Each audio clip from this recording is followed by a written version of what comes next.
হাতে গোনার মাত্র কয়েকটা দিন, তারপরে বসন্ত পঞ্চমীতে বিদ্যাদেবী সরস্বতীর আরাধনায় মাতবে গোটা বাংলা। তার আগেই চরম ব্যস্ততা বাঁকুড়ার মৃৎশিল্পীদের ঘরে ঘরে। নামা খাওয়ার সময় নেই, দিনরাত এক করে প্রতিমা তৈরির কাজ চলছে। বাঁকুড়ার শিমলাপাল ব্লকের লক্ষ্মীসাগর এলাকায় ঢুকলেই চোখে পড়ছে সেই ব্যস্ততার ছবি। মাটির গন্ধ, রঙের ছোঁয়া আর শিল্পীদের অক্লান্ত পরিশ্রমে ধীরে ধীরে রূপ নিচ্ছে সরস্বতী প্রতিমা। দীর্ঘদিন ধরেই প্রতিমা শিল্পের সঙ্গে যুক্ত লক্ষ্মীসাগরের শিল্পী মন্টু বাউরি।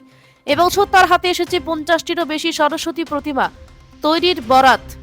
সময়ের সাথে তাল মিলিয়ে তার তৈরি প্রতিমাতেও রয়েছে বৈচিত্র্য। ছোট্ট শিশুর মুখের আদলে তৈরি বেবি সরস্বতী কিংবা কবিগুরু রবীন্দ্রনাথ ঠাকুরের প্রতিকৃতিযুক্ত সরস্বতী প্রতিমার চাহিদা এবছর বেশ ভালো। আর সেই কারণে পরিবারের সদস্যদের পাশাপাশি কয়েকজন সহশিল্পীকে নিয়ে পূজার আগের শেষ মুহূর্ত পর্যন্ত কাজ চালিয়ে যাচ্ছেন তিনি। পুজোর দিন যত এগিয়ে আসছে ততই বাড়ছে ব্যস্ততা। তবে সব ক্লান্তি ভুলে শিল্পীদের একটাই চেষ্টা, বসন্ত পঞ্চমীর আগেই নিখুঁতভাবে প্রতিমা পৌঁছে দেওয়া।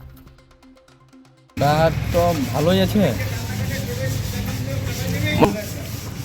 ওটার বলতে ঠাকুর যেমন কোয়ালিটি সেরকম দাম দর, ঠিক আছে। স্পেশাল বলতে ওই মূর্তির ঠাকুর করছি রবীন্দ্রনাথ, বেবি ঠাকুর আছে।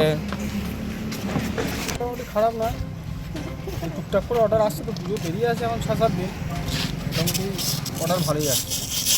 তাহলে এই বেবি অর্ডার আছে, আর ওই একটা রবীন্দ্রনাথের পিছনে মুখ আছে, ওটা আছে নতুন মানে করা হয়েছে। বেবি আছে, দুবরাজপুর আছে, লক্ষ্মীসাগর আছে, আর রবীন্দ্রনাথ আছে লক্ষ্মীসাগর। মোটামুটি 40-42টা।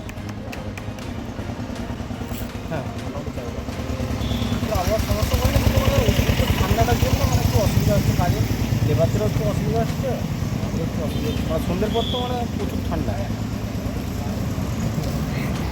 মাথা মন্টু তুলে